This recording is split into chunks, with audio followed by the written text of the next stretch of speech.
Bora te atualizar também sobre o São Paulo. Haverá demissões em massa após a mudança na presidência, quarta de final da Copa São Paulo e muito mais. Fala aí pessoal, sou Jorge Nicola, bem-vindos a mais um vídeo do canal, sempre bom ter vocês por aqui, sem perder tempo, pedir para deixar like, se inscrever no canal e ativar as notificações. Quero te contar que as quartas de final já tem seus 8 times definidos, torneio que começou com 128 equipes, restaram apenas entre os grandes, o Grêmio, o Cruzeiro, o São Paulo, o Botafogo e o Palmeiras.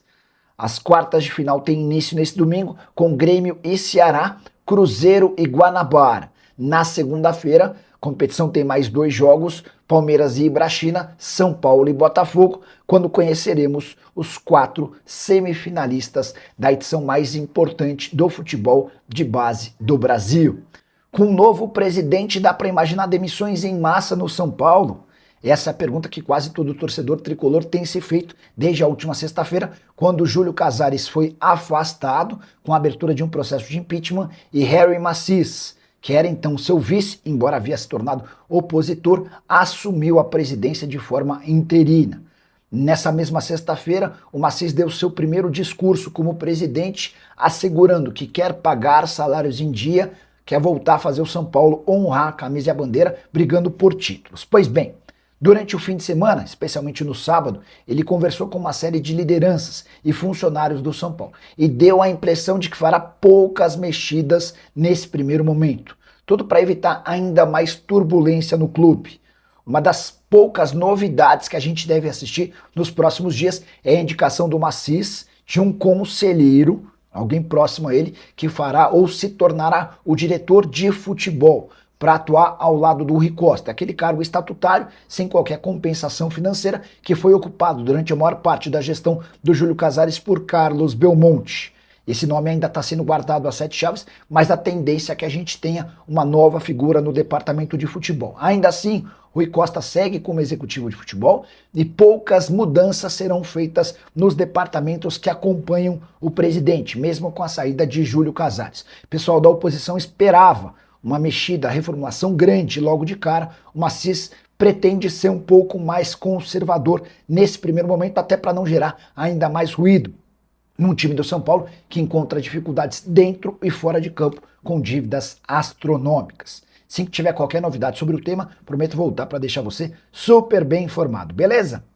O Giovanni Basílio perguntando sobre o Kevin Zenon. Giovanni, durante o início da live, me perguntaram se era verdade que havia avançado a negociação do Zenon com o São Paulo.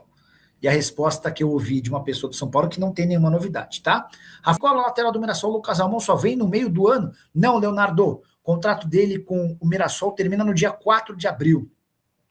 Deve chegar no dia 5 de abril, tá? É importante registrar que o São Paulo fez algumas tentativas de comprá-lo, chegou a oferecer o Luan e o Tolói, mas não houve um acordo com o Mirassol. Cheguei a ouvir muita gente dizendo que a pedida do Mirassol era de R$500 mil. Informação que eu tenho, que vem do staff do jogador, é de que o São Paulo chegou a oferecer 500 mil, mas a pedida do Mirassol foi de R$2 milhões. O Clique Views. Nicola, com a iminente saída do bagulho, a Fanares, nenhuma chance do Marco Aurélio Cunha ser o próximo presidente? Essa discussão sobre o próximo presidente, ela vai acontecer muito em breve. Eu acho que o Marco Aurélio Cunha vai se colocar como pré-candidato, tenho certeza absoluta disso.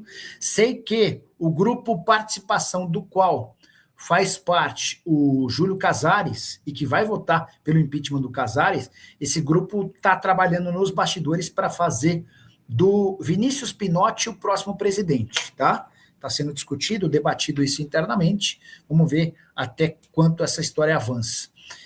Mas o Marco Aurélio Cunha, posso até mandar mensagem, é que ele deve estar lá também na reunião, enfim. Mas amanhã eu mando uma mensagem para o Marco e tento avançar alguma coisa nesse sentido, tá? Que horas acontece o caimento do Julinho dos depósitos? Vocês são foda. A expectativa é de que até as 20h30... Nicola, com o momento complicado do São Paulo, a SAF pode ser facilitada? Pergunta aí se pode sair SAF em 2026. O PH não sei nem para quem perguntar, porque todo mundo que poderia responder essa pergunta está na reunião do Conselho Deliberativo. Agora há pouco informei para vocês que ainda não começou a votação, ainda está na fase da acusação. Mas aí é uma percepção minha, tá, PHM? Para que o São Paulo vire uma SAF, vai haver a necessidade da aprovação do Conselho Deliberativo. E o Conselho Deliberativo do São Paulo tem sido muito, mas muito reticente à ideia. Por quê? Porque eles sabem que se rolar uma SAF, o Conselho Deliberativo passa a não ter mais poder nenhum. Os caras não vão decidir absolutamente nada, tá bom?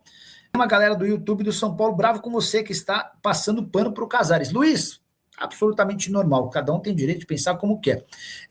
Acabei de falar, por exemplo, que Júlio Casares e companhia erraram feio quando venderam meninos a preço de banana.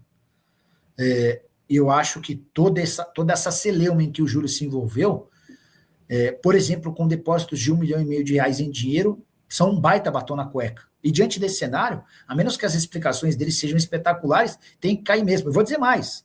Achei que ele errou ao não se pronunciar publicamente, porque não adianta ele se defender para o conselho hoje.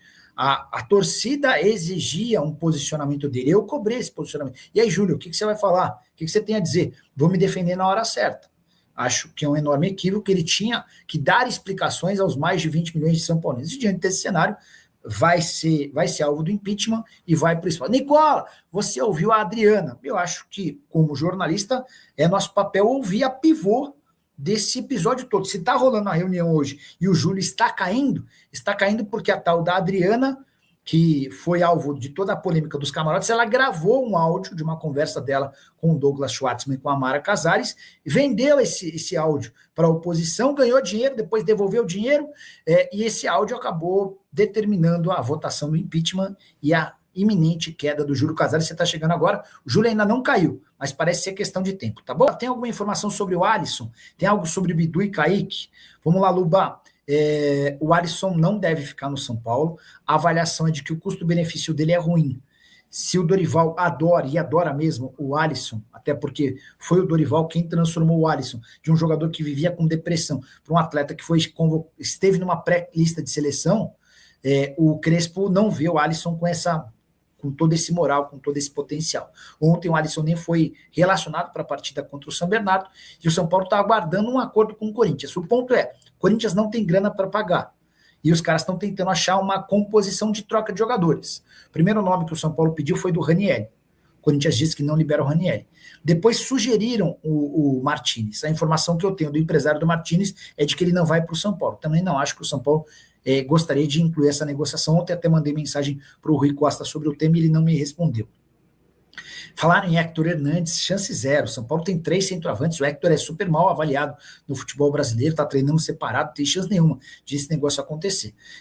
Os dois que você citou, o Bidu lateral esquerdo, é que o Corinthians não pode perder o Bidu, porque só tem o Bidu como lateral. O Hugo não é confiável, e o Angeleri não renovou, né? Não faz sentido para o Corinthians trazer o Alisson e abrir mão do único lateral esquerdo confiável. Sobre o Kaique, é menino da base, né? Eu não tenho uma opinião formada, já mandei mensagem, respondeu. Tinha mandado no começo da live a pergunta para uma fonte lá no São Paulo, queria te perguntar se é verdade que houve avanço na contratação do Zenum. 0. Tá. A troca com o Corinthians avançou alguma coisa?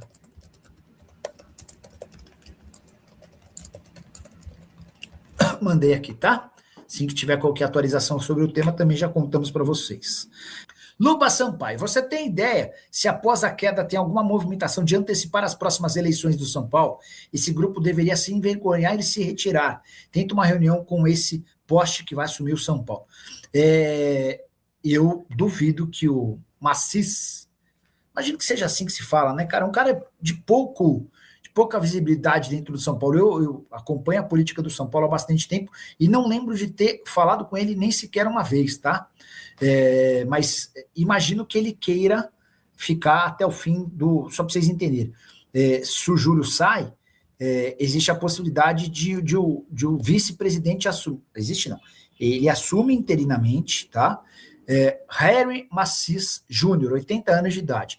Ele assume de forma natural, né? E aí, ó, quer ver? Quem é o vice do São Paulo que pode virar presidente caso o impeachment seja aprovado? O empresário Harry Macis Jr., de 80 anos, pode terminar a noite dessa sexta-feira como presidente do São Paulo, caso o impeachment aconteça. Membro do grupo político Vanguarda, que deixou a coalizão, Macis foi eleito com Casares para o triênio 2021, 22, 23 e reeleito para 24, 25 e 26. Detalhe, o Macis anunciou antes que votaria pelo impeachment do Júlio. Conselheiro vitalício, ele é sócio do clube desde 64 e já ocupou diversas funções da diretoria. Empresário, é dono do Hotel Macis, no bairro Consolação, em São Paulo, e de uma rede de estacionamentos que atua no setor desde 63. Em contato com o GL, confirmou que vai se posicionar a favor de Casares, a favor da saída de Casares, tá? Até estranho. Enfim. Mas, cara, qual que é a chance, Luba, de esse cara acelerar o processo e abrir mão da possibilidade de ser presidente do São Paulo? Eu vou dizer uma coisa que é meio forte, mas é absolutamente real. Em geral, quem é conselheiro de futebol de clube, em geral, tá? Há exceções, mas em geral, quem é conselheiro, ele tá lá porque ele quer ter a carteirinha, quer ter vantagens, sonha em um dia em ocupar um cargo importante ou quer fazer dinheiro às custas do clube, tá? Não imagino que seja o caso do Macis, até porque parece já ter uma condição financeira boa, tem hotel, tem uma rede de estacionamentos e tal, e aí eu acho que imagino que pela vaidade, né, de poder dizer, ó, fui presidente do São Paulo, com 80 anos de idade, assumi, fiquei 8, 9 meses, beleza, 10 meses, 11 meses, mas fui presidente do São Paulo, assim como o Stabile está sendo no Corinthians de forma interina, no lugar do Augusto Melo, beleza? Minha opinião, Mirassol está sendo burro e pirracento, vai pagar o salário de um cara que não está usando para perdê-lo em abril. Vou dizer mais, Edson, está pagando o salário do Lucas Amon e não está utilizando, né? Porque afastaram ele está treinando em separado. Então vai gastar o salário de janeiro, de fevereiro, de março, para que em 5 de abril... O grande problema do São Paulo é que a janela de inscrições se encerra em 3 de março. E aí tem um detalhezinho. Eles até vão estender essa janela por mais um mês e pouco, para atletas que disputaram o estadual. Só que o Lucas Amon não vai ter jogado o estadual. Então, o Mirassol pode até estar jogando com isso para forçar a situação do São Paulo. O São Paulo talvez tenha o Lucas Amon em 5 de abril, mas só possa utilizá-lo na janela do meio do ano. Enfim, tem esse detalhezinho importante aí. Mas é uma atitude, de fato, o Lucas Amon até procurou o Juninho para conversar com ele e foi ignorado. Deixa eu pegar mais participações. Mais um São Paulino, Edson Pinheiro, membro do canal do Nicola. Boa noite, Nicola. A tal da Adriana é bizonha, hein? Tá claro que ali ninguém é santo. Pois é. Ontem, fiz uma entrevista com a Adriana, que foi a grande pivô do impeachment do Júlio. Se o Júlio hoje vai ser colocado para fora do São Paulo, e é questão de tempo para que isso ocorra, isso se deu graças a um áudio que a Adriana gravou, de uma conversa com a Mara e com o Douglas Schwartzman, e que ela vendeu para a oposição, que foi vazado de forma proposital. Ontem ela se disse muito amiga da Mara, cara, se a Adriana é muito amiga da Mara, esse é o tipo de amizade que a gente não precisa ter. Mas ela acabou sendo a pivô de toda essa confusão. Ontem disse que abriu mão de R$400 mil que lhe foram depositados em suas contas, 200 mil em cheques e outros 200 mil em Pix. Enfim, mas, cara, eu acho que o Edson matou a charada. O Edson foi bem, concordo com ele. Clique Views em envelopamentos. Carlão, que durante muito tempo foi membro do canal do Nicola. Boa noite, Nicola, tudo bem? Acha que o entulho Roubares cai hoje? Entulho Roubares. O Carlão, o Clique Views, é o rei de formular e casar nomes com apelidos, enfim. Já caiu. O Júlio Casares tem chances remotíssimas, é questão de tempo para que... A única chance que ele tinha hoje era de ter menos gente do que o necessário. Há um quórum necessário para que fosse votado, né? Mas já são 223 conselheiros presentes, entre aqueles online e aqueles presenciais, tá? Com 223 você tem a votação liberada. O sósia do Lula vai assumir o São Paulo. Pois é ligeiramente parecido, embora mais magro do que o presidente da República. Leonardo